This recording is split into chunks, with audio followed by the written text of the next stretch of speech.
10 থেকে 12 লাখ টাকার নেশার ট্যাবলেট সহ আরও এক মহিলা আটক হয় ধর্মনগর পুলিশের হাতে। তার বাড়ি কমলাসাগরে। মহিলার নাম শুক্লা দেবনাথ, তিনি ভাড়াই থাকেন আগরতলায়। ধর্মনগর রেল স্টেশন রোডে পুলিশের বড়সড় সাফল্য। 1960 ইয়াবা ট্যাবলেট সহ আটক এক মহিলা। ধর্মনগর রেল স্টেশন রোড এলাকায় মাদক বিরোধী অভিযানে উল্লেখযোগ্য সাফল্য পেল ধর্মনগর থানার পুলিশ।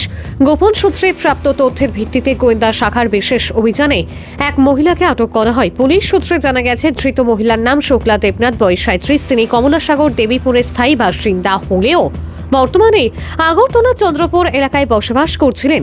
অভিযানে তার কাছ থেকে বিপুল পরিমাণ মাদকদ্রব্য মোট 1960টি ইয়াবা ট্যাবলেট উদ্ধার করা হয়। এই অভিযানে নেতৃত্ব দেন ধর্মনগর থানার অফিসার ইনচার্জ মীনা দেব বর্মা। ভানুচন্দ্রের রিপোর্ট, আসাম ক্রাইম নেটওয়ার্ক।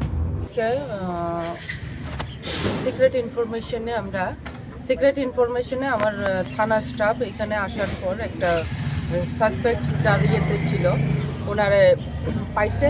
পাওয়ার পর ওনার ইয়ে থেকে একটা ব্যাগ পাওয়া গেছে। ব্যাগের মধ্যে 1960 ইয়াবা ট্যাবলেট পাওয়া গেছে, যার বাজার মূল্য আপনার 10 থেকে 12 লাখ টাকা।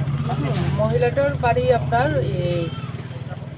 কমলাসাগর দেবীপুরের, ওনার বাড়ি শুক্লা দেবনাথ নামে, বাবার নাম দ্বিজেন্দ্র দেবনাথ। আগরতলা চন্দ্রপুর উনি ভাড়া থাকেন। কোন জায়গাতে আটক করা হয়েছে?